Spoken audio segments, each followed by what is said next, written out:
In front of Allah for accountability, میں لوگوں کو اللہ کے حضور اکٹھا کروں گا، جس کو یوم الحشر بھی کہتے ہیں، یوم الحشر والے دن. تو آپ لوگوں کو اکٹھا کر کے اللہ کے دربار کے اندر اکٹھا کریں گے اکاؤنٹیبلٹی اور حساب کے لیے.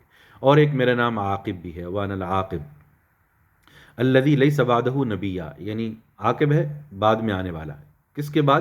یعنی تمام انبیاء کے بعد، سائر الانبیاء، تمام انبیاء کے بعد، کہ میرے بعد کوئی نبی جو ہے وہ نہیں ہوگا. اس کے بعد اللہ کے ذکر کے بارے میں تاکید کی گئی، یا ایھا الذین آمنوا اذکروا اللہ ذکرا کثیرا، اے ایمان والو اللہ کو کثرت کے ساتھ یاد کرو، فریکوینٹلی، ابنڈنٹلی اللہ کو جو ہے وہ یاد کرو. تو اللہ کا ذکر جو ہے یہ سب سے آسان عبادت ہے. The most easy form of worship is remembering Allah. سب سے آسان عبادت، نہ آپ کو وضو کی ضرورت، نہ آپ کو مسجد میں آنے کی ضرورت، نہ آپ کو کوئی خصوصی اہتمام کرنے کی ضرورت. بس جگہ پاک ہو، مطلب ایسی جگہ جہاں عموماً واشنگ رومز ہیں، ایریا ہیں، وہاں پہ اللہ کا ذکر درست نہیں ہے. دعا بھی پڑھیں تو وہ بھی ٹوائلٹ میں داخل ہونے سے پہلے جو ہے وہ دعا پڑھیں، اور بعد کی دعا بھی اس سے نکل کر جو ہے وہ پڑھیں. تو اس کے بعد جہاں بھی انسان اللہ کا ذکر کرے جو ہے وہ انسان کر سکتا ہے. اپوائنٹمنٹ کا انتظار کر رہا ہے کوئی اور، اپنی گفتگو کے اندر اللہ کا ذکر انشاءاللہ، ماشاء اللہ، سبحان اللہ، الحمدللہ، یہ اللہ کا ذکر ہے، اور اس کو کثرت کے ساتھ جو ہے وہ کرنا چاہیے. صبح کے اذکار ہیں، شام کے اذکار ہیں، فسبحان اللہ قرآن کے اندر نا کہ صبح بھی اللہ کو یاد کرو، شام کو بھی اللہ کو جو ہے وہ یاد کرو. اس کے بعد جو ہے وہ نبی اکرم صلی اللہ علیہ وسلم کی صفاتی ناموں کا تذکرہ کیا گیا. یا ایھا النبی انا ارسلناک شاہدا ومبشرا ونذیرا وداعیا الی اللہ باذنہ وسراجا منیرا، کہ آپ جو ہیں شاہد بھی ہیں، مبشر بھی ہیں، نذیر بھی ہیں، گواہ بھی ہیں، خوشخبری بھی دینے والے ہیں، ڈرانے والے بھی ہیں، داعی الی اللہ بھی ہیں، اور سراج منیر بھی ہیں. آپ کو اللہ نے ایک روشن جو ہے وہ بنایا، پوری دنیا کے لیے ایک مثال جو ہے وہ بنایا، جس سے ہم روشنی حاصل کرتے ہیں. اس چراغ سے، اس سراج منیر سے ہم ہدایت کا راستہ جو ہے وہ دیکھتے ہیں. اس کے بعد نکاح اور طلاق کے کچھ مسائل کا جو ہے وہ تذکرہ ہے. اگرچہ بہت سارے احکامات سورہ بقرہ میں گزر چکے ہیں، کچھ سورہ طلاق میں آئیں گے، کچھ سورہ نساء میں گزر چکے ہیں. یہاں پہ کچھ مسائل جو نبی اکرم صلی اللہ علیہ وسلم کے ساتھ ایکسکلوزیو ہیں، خاص ہیں، ان کا بھی جو ہے وہ ذکر ہے.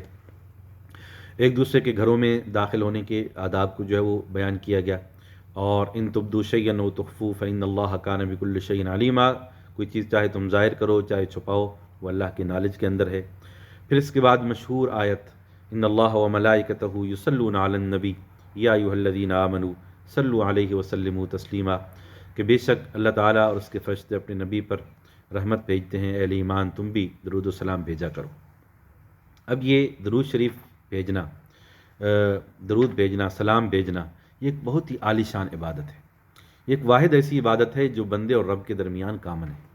ہم نماز پڑھتے ہیں، اللہ تعالیٰ نہیں پڑھتے، ہم روزے رکھتے ہیں، اللہ کو ضرورت نہیں، ہم حج کرتے ہیں، اللہ کو ضرورت نہیں. لیکن درود شریف ایک ایسی چیز ہے کہ ہم بھی کر رہے ہیں اور اللہ بھی اپنے رسول پر رحمت بھیج رہے ہیں. ہم دعا کر رہے ہیں اور اللہ تعالیٰ یہ ایکچولی رحمت جو ہے وہ بھیج رہے ہیں. لیکن ہمارے درمیان درود اور اللہ کے درمیان فرق ہے کہ ہم رحمت کی دعا کرتے ہیں، درود و سلام کی دعا کرتے ہیں، آپ اللہ ان پر رحمت بھیج، ان کا مقام مرتبہ بڑھا، اور اللہ تعالیٰ خود ان کے درجات کو اور رینکس کو بلند فرماتے ہیں. حدیث مبارک کے اندر آتا ہے کہ جو مجھ پر ایک مرتبہ درود پڑھتا ہے اللہ اس پر 10 رحمتیں نازل فرماتے ہیں، 10 گناہ جو ہے وہ معاف ہوتے ہیں، اور اس کے 10 درجات جو ہے وہ بلند ہوتے ہیں. تو یہ جتنا ہو سکے درود شریف بھیجنا چاہیے. نبی اکرم صلی اللہ علیہ وسلم نے فرمایا کہ مجھ پر جنت میں میرے قریب وہ شخص ہوگا جو مجھ پر سب سے زیادہ درود بھیجنے والا ہوگا. تو ہمیں اس سعادت کو حاصل کرنا چاہیے.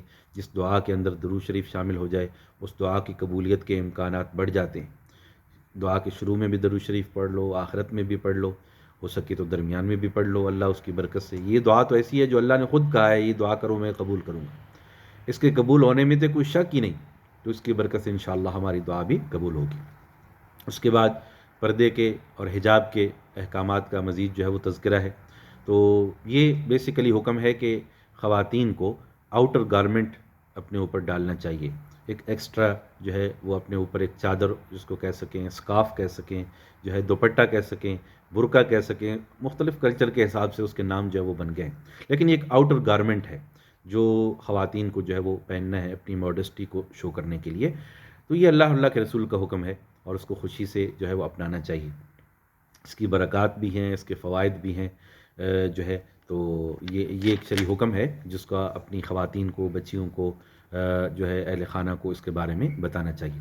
آخری رکوع کے اندر فرمایا گیا یا ایھا الذین آمنوا اتقوا اللہ وقولوا قولا سدیدا، کہ ایمان والو ہمیشہ صاف اور سچی بات کرو، اسٹریٹ فارورڈ بات کرو۔ بات کے اندر جو ہے قول و فعل کے اندر دو نمبری کرنا یہ طریقہ درست نہیں، اپنے معاملات کو اسٹریٹ فارورڈ کرو۔ اور یہ عملاً دیکھا گیا ہے پریکٹیکل لائف میں کہ جو بندہ بھی اپنے قول و فعل میں سچا ہوتا ہے، کھرا ہوتا ہے، اس کو بہت کم نقصان اٹھانا پڑتا ہے، اور وہ بڑی خوشی کی زندگی گزارتا ہے، بڑی برکت والی زندگی جو ہے وہ گزارتا ہے، بڑی اطمینان والی زندگی جو ہے وہ گزارتا ہے، اس لیے کہ سچ میں اور قول و فعل میں جو ہے سچ کو اپنانا یہ بہت ساری برکات اپنے ساتھ جو ہے وہ لاتا ہے۔ اگلی سورت سورہ سبا ہے، جس کا آغاز اللہ کی تسبیح سے، اللہ کی حمد سے ہوتا ہے۔ قرآن میں کچھ صورتیں ہیں ان کا آغاز اللہ کی تسبیح سے ہوتا ہے، سبح یسبح، ان کو مسبحات کہتے ہیں۔ کچھ صورتیں ہیں ان کا آغاز اللہ کی حمد سے ہوتا ہے، اللہ کی پریز سے ہوتا ہے، الحمدللہ سے ہوتا ہے۔ تو یہ صورت بھی انہی میں سے ہے۔ اس سے اگلی صورت بھی، اس کا آغاز بھی اللہ کی حمد و ثنا سے ہوگا۔ تو الحمدللہ الذی لہ ما فی السماوات و ما فی الارض، تمام تعریفیں اللہ کے لیے ہیں جس کے لیے ہر وہ چیز ہے جو آسمانوں میں ہے اور زمین میں ہے، وَلَهُ الْحَمْدُ فِي الْآخِرَةِ، اور اسی کی حمد ہے، اسی کی تعریف ہے آخرت کے اندر بھی، وَهُوَ الْحَكِيمُ الْخَبِيرُ، اور وہ بڑی حکمت والی اور خبر رکھنے والی ذات ہے۔ يَعْلَمُ مَا يَلِجُ فِي الْأَرْضِ وَمَا يَخْرُجُ مِنْهَا، وہ ذات جانتی ہے جو کچھ زمین میں چیز آتی ہے اور جو زمین سے چیز نکلتی ہے، اور جو آسمان سے اترتی ہے اور جو آسمان کی طرف جاتی ہے، وَهُوَ الرَّحِيمُ الْغَفُورُ، اور وہ بڑی رحمت والی اور مغفرت والی جو ہے وہ ذات ہے۔ اس کے بعد فرمایا گیا کہ جو بھی ذرا برابر بھی چھوٹی چیز بڑی چیز وہ اللہ کے نالج کے اندر ہے، کتاب مبین کے اندر وہ لکھی گئی ہے۔ اور اس کے بعد جو ہے وہ داود علیہ السلام کا ذکر ہے، وَلَقَدْ آتَيْنَا دَاوُودَ مِنَّا فَضْلًا، کہ ہم نے داود کو فضل جو ہے وہ عطا فرمایا، اللہ کے وہ نبی تھے، ان کا تذکرہ جو ہے یہاں پہ ہمیں ملتا ہے۔ نبی اکرم صلی اللہ علیہ وسلم نے بھی کئی احادیث کے اندر داود علیہ السلام کی سیرت کو بیان فرمایا، ان کے معمولات کو بیان فرمایا۔ ایک حدیث مبارکہ کے اندر ذکر ہے، بخاری اور مسلم شریف کی حدیث ہے، نبی اکرم صلی اللہ علیہ وسلم نے فرمایا کہ ان احب الصلاۃ الی اللہ صلاۃ داود کان ینام نصف اللیل ویقوم ثلثا، کہ اللہ تعالیٰ کو ساری نمازوں میں نماز داودی پسند ہے، داود علیہ السلام کی نماز پسند ہے کہ رات کو وہ آدھی رات سوتے تھے اور پھر تیسرا حصہ جو ہے وہ نماز کے لیے کھڑے ہوتے تھے۔ اور اللہ کو نفلی روزوں میں یعنی نفلی نمازوں میں داود علیہ السلام کی نماز پسند، کہ رات کا کچھ حصہ آرام اور کچھ حصہ قیام، اور زیادہ حصہ آرام اور تھوڑا حصہ قیام۔ اور اسی طرح اللہ کو نفلی روزوں میں داود علیہ السلام کا روزہ پسند ہے کہ وہ ایک دن روزہ رکھتے تھے اور ایک دن نہیں رکھتے تھے، تاکہ اپنے اوپر غیر ضروری بوجھ نہ ڈالیں۔ تو یہ فلیکسیبلٹی ہے، جتنی بھی تطوع عبادات کے اندر جو نفلی عبادات ہیں ان کے اندر اللہ تعالیٰ نے فلیکسیبلٹی رکھی، ان کے اندر گنجائش ہوتی ہے کہ ہم اس کے مطابق جو ہے وہ کر لیں۔ لیکن بعض دفعہ لوگ اپنے اوپر غیر ضروری پابندیاں جو ہے وہ لگا دیتے ہیں، خواہ مخواہ جو ہے جبر کے ساتھ مسلسل روزہ رکھنا یا جبر کے ساتھ ہر روز رات کو قیام کرنا، یہ کوئی شریعت کی ریکوائرمنٹ نہیں ہے۔ کچھ لوگ آئے اور انہوں نے نبی اکرم صلی اللہ علیہ وسلم کے معمولات کے بارے میں پوچھا، ان کو بتایا گیا آپ رات کو سوتے بھی ہیں، رات کو قیام بھی کرتے ہیں، کبھی نفلی روزہ رکھتے ہیں کبھی نہیں رکھتے جو ہے، تو انہوں نے اس کو کم خیال کیا کہ انہم تقالونہا، تو ایک نے قسم اٹھا لی کہ میں آج کے بعد ہمیشہ ہر روز ساری رات نماز پڑھوں گا، دوسرے نے قسم اٹھا لی میں ہر روز دن کو نفلی روزہ رکھوں گا، تیسرے نے کہا میں کبھی شادی نہیں کروں گا۔ نبی اکرم صلی اللہ علیہ وسلم کو یہ باتیں معلوم ہوئی تو آپ نے کہا کہ لوگوں کو کیا ہو گیا ہے کہ وہ ایسی ویسی باتیں کرتے ہیں، میں اللہ کا رسول ہوں اور میں کبھی نماز رات کو نفلی نماز پڑھتا ہوں کبھی نہیں پڑھتا، کبھی سوتا ہوں کبھی نماز پڑھتا ہوں، اور کبھی روزہ رکھتا ہوں کبھی نہیں رکھتا، اور میں نے شادیاں بھی کی ہیں نکاح بھی کیے ہیں، تو جس نے میری سنت سے اعراض کیا وہ مجھ میں سے نہیں ہے۔ اور پھر نبی اکرم صلی اللہ علیہ وسلم نے ایک دفعہ زینب رضی اللہ تعالیٰ عنہ، جن کے بارے میں آیا تھا کہ انہوں نے ایک رسی باندھی ہوئی تھی اور اس سے پکڑ کر عبادت کرتی تھی تاکہ وہ گر نہ جائیں تھکاوٹ کی وجہ سے، تو نبی اکرم صلی اللہ علیہ وسلم نے وہ رسی کھلوا دی اور فرمایا کہ ان لربک علیک حق، بے شک تمہارے رب کا بھی تم پر حق ہے، ولجسدک علیک حق، اور تمہارے جسم کا بھی تم پر حق ہے، ولعینک علیک حق، تمہاری آنکھ کا بھی تم پر حق ہے، ولأہلک علیک حق، تمہارے گھر والوں کا بھی حق ہے، ولزوجک علیک حق، تمہارے خاوند کا یا تمہاری بیوی کا بھی تم پر حق ہے، فاعط کل ذی حق حقہ، ہر حقدار کو اس کا حق دو۔ تو ہمارا دین بڑا خوبصورت دین ہے، متوازن دین ہے، اس کے اندر ہر چیز کا لحاظ رکھا گیا۔ لا یکلف اللہ نفسا الا وسعها، کسی انسان کو اس کی کیپیسٹی سے بڑھ کر اللہ تعالیٰ نے اس کو مکلف جو ہے وہ نہیں بنایا۔ قوم سبا کا جو ہے وہ تذکرہ ہے، اور جتنی بھی قرآن کے اندر قوموں کا تذکرہ ہے ان کے اندر ہمارے لیے بھی سبق ہیں۔ مثلا اس سٹوری کے اندر ہمارے لیے بھی ایک سبق ہے کہ جس طرح ان پر اللہ کی نعمتیں اس قوم سبا پر آئیں اور انہوں نے شکر کے بجائے ناشکری کی، ہمارا عملی رویہ اور عملی تصویر بھی یہی ہے کہ اللہ کی نعمتیں ہیں لیکن اس کے باوجود ہم ناشکری کا مظاہرہ کرتے ہیں۔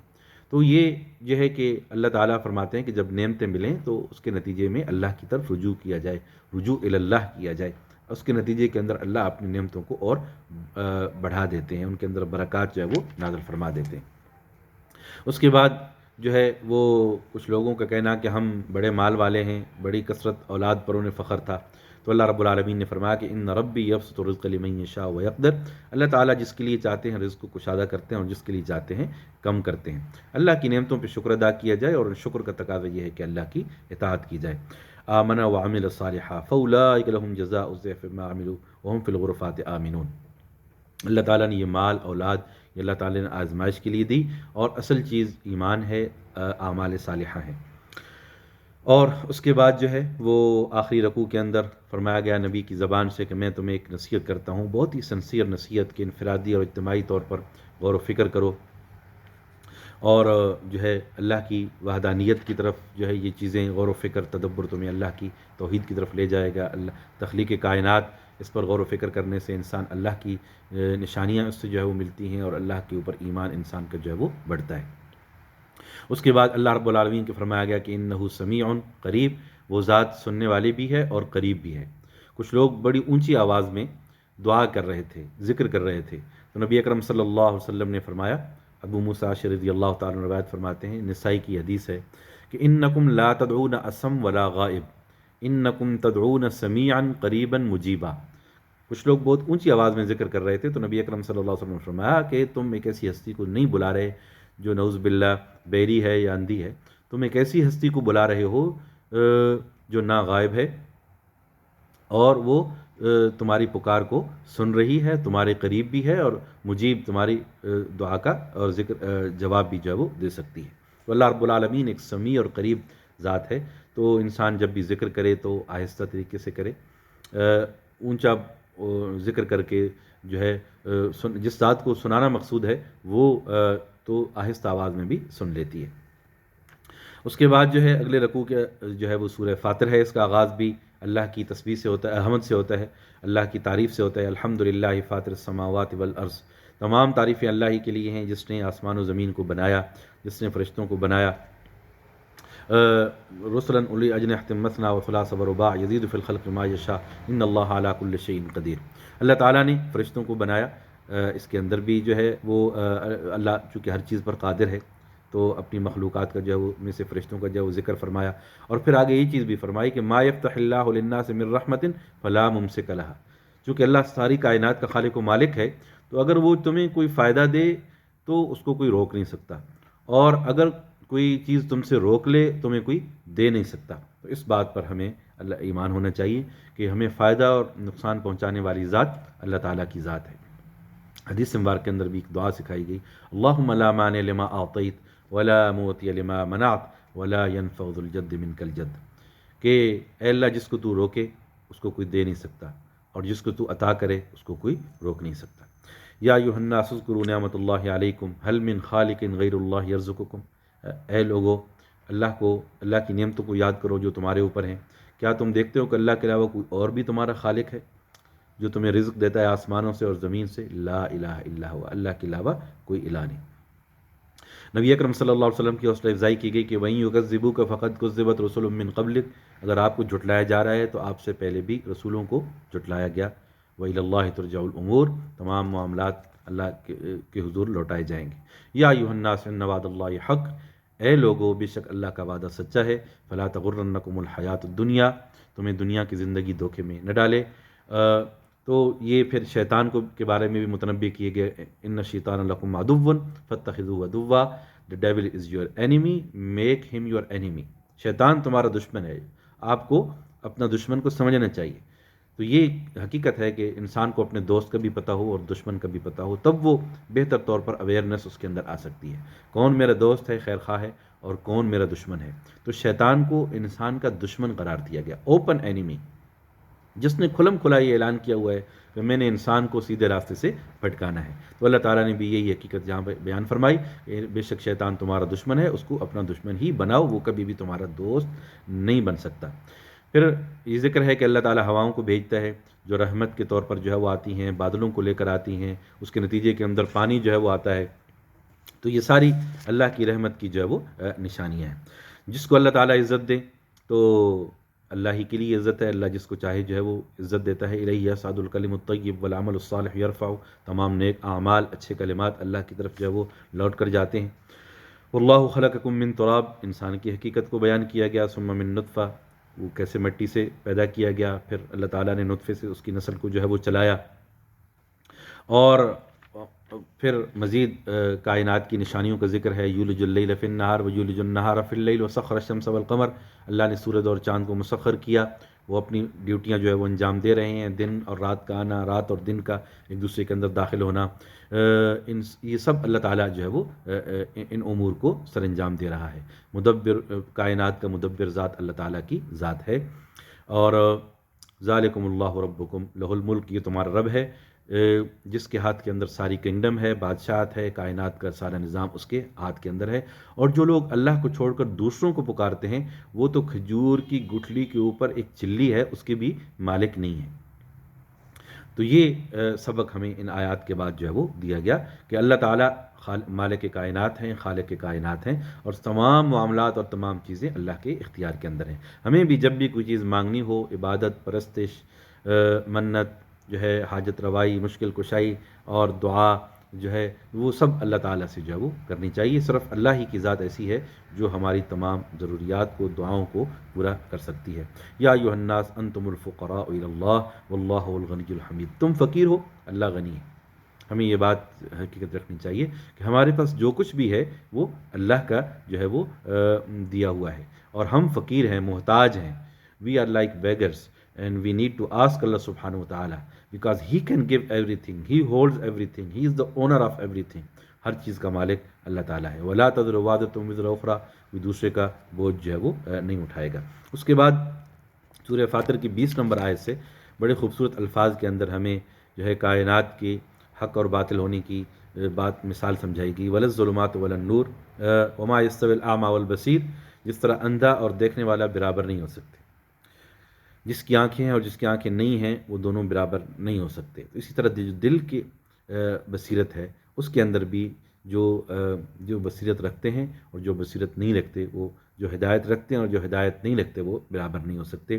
اندھیرا اور روشنی برابر نہیں ہو سکتے، سایہ اور دھوپ برابر نہیں ہو سکتے، زندہ اور مردہ برابر نہیں ہو سکتے۔ تو یہ چیز پھر بیان کی گئی، اور پھر نبی کی عقیدہ توحید ہمیں جو ہے وہ بتایا گیا۔ حق اور باطل جو ہے وہ اس کا کمپیریزن کر کے ہمیں جو ہے وہ ایک نقطہ سمجھایا گیا کہ حق اور باطل برابر جو ہے وہ نہیں ہو سکتے۔ انا ارسلناک بالحق بشیرا ونذیرا، ہم نے آپ کو بشیر بنا کر اور نذیر بنا کر حق کے ساتھ جو ہے وہ بھیجا ہے۔ اس کے بعد آسمان سے اللہ تعالیٰ نے پانی اتارا، الم تر ان اللہ انزل من السماء ماء فاخرجنا به ثمرات مختلفا الوانها، اس میں سے اللہ تعالیٰ نے طرح طرح کے پھل جو ہے وہ نکالے۔ اور اس کے بعد جو ہے وہ یہ یعنی اللہ کی نشانیوں میں سے ہے، ان الذین یتلون کتاب اللہ واقاموا الصلاۃ وانفقوا مما رزقناہم سرا وعلانیہ یرجون تجارۃ لن تبور، جو لوگ اللہ کی آیات کی تلاوت کرتے ہیں، نماز کو قائم کرتے ہیں، ہمارے دیے ہوئے رزق میں سے اوپنلی اور سیکریٹلی خرچ کرتے ہیں، تو وہ ایسی تجارت کی امید کر سکتے ہیں، ایسے بزنس کا کہ جس میں ان کو کوئی خسارہ نہیں۔ یہ ایک ایسا بزنس ہے، اللہ کے راستے میں وقت لگانا، نماز پڑھنا، ظاہر ہے وہ بھی وقت دینا ہے، زکوٰۃ دینا وہ بھی مال کی قربانی ہے، یہ سب چیزیں یہ ایک بزنس ہے، اور یہ دس بزنس ول نیور فیل، یہ بزنس جو ہے وہ کبھی بھی جو ہے وہ ناکام نہیں ہوتا، اس کا اجر کی گارنٹی اللہ تعالیٰ نے خود دی ہے۔ ان تقرضوا اللہ قرضا حسنا، اللہ تعالیٰ نے خود فرمایا ہے تم میرے دیے ہوئے مال میں سے مجھے دے رہے ہو، لیکن یہ سمجھ لو کہ یہ تم نے مجھے قرض دیا ہے، ایک لون دیا ہے، اور میں تمہیں اس کا کئی گنا بڑھا کر آخرت کے اندر اس کو دوں گا، یہ میری جو ہے وہ گارنٹی ہے۔ اس کے بعد آخری رکوع کے اندر جو ہے وہ فرمایا گیا کہ جو لوگ اللہ کو علاوہ دوسروں کو پکارتے ہیں، دیکھو کہ انہوں نے کیا چیز پیدا کی۔ ہر چیز کا خالق تو اللہ ہے، تو جب ہر چیز کو اللہ نے بنایا ہے تو پھر عبادت کے لائق بھی اللہ تعالیٰ ہی ہے۔ اب جو لوگ اللہ کو چھوڑ کر دوسروں کو شریک کرتے ہیں، عبادت کرتے ہیں، ارونی ماذا خلقوا من الارض، دکھاؤ کہ انہوں نے کیا پیدا کیا ہے، انہوں نے تو کچھ بھی پیدا نہیں کیا، وہ تو خود مجبور ہیں۔ تو لہٰذا عبادت کے لائق جو ہے وہ ہستی وہ اللہ رب العالمین کی ذات ہے۔ آخری آیت کے اندر فرمایا گیا وَلَوْ يُؤَاخِذُ اللَّهُ النَّاسَ بِمَا كَسَبُوا مَا تَرَكَ عَلَى ظَهْرِهَا مِن دَابَّةٍ وَلَكِنْ يُؤَخِّرُهُمْ إِلَىٰ أَجَلٍ مُّسَمًّى، کہ اگر اللہ تعالیٰ لوگوں کو ان کے کرتوتوں کی وجہ سے پکڑنا شروع کر دیں، ان کے اعمال کی وجہ سے پکڑنا شروع کر دیں، تو زمین میں کوئی بھی جاندار باقی نہ رہے۔ لیکن اللہ تعالیٰ کا یہ سنت اور طریقہ نہیں ہے۔ اللہ تعالیٰ نے یہ دنیا دار العمل بنایا ہے، دار الجزا آخرت ہے۔ یہاں پہ ہر انسان کو مہلت دی گئی ایک مقررہ وقت تک، کہ اس کے بعد اس کے اندر اس نے اعمال کرنے ہیں۔ اس کو حق بھی بتا دیا گیا، باطل بھی بتا دیا گیا، سچ بھی بتا دیا گیا، جھوٹ بھی بتا دیا گیا، رحمان کا راستہ بھی بتا دیا گیا، شیطان کا راستہ بھی بتا دیا گیا۔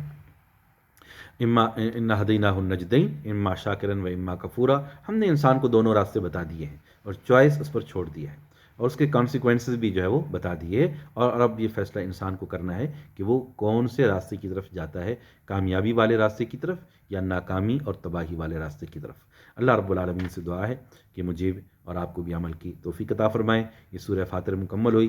سورہ یاسین سے انشاءاللہ کل کے تفسیری نکات کے اندر انشاءاللہ اس کے بارے میں بتایا جائے گا، اور کل 30ویں پارے کے بارے میں انشاءاللہ تفسیری نکات بیان کیے جائیں گے۔ اللہ رب العالمین مجھے بھی اور آپ کو بھی عمل کی توفیق عطا فرمائے۔ اقول قولی ھذا واستغفر اللہ لی ولکم فاستغفروا انہ هو الغفور الرحیم۔ والسلام علیکم ورحمۃ اللہ وبرکاتہ۔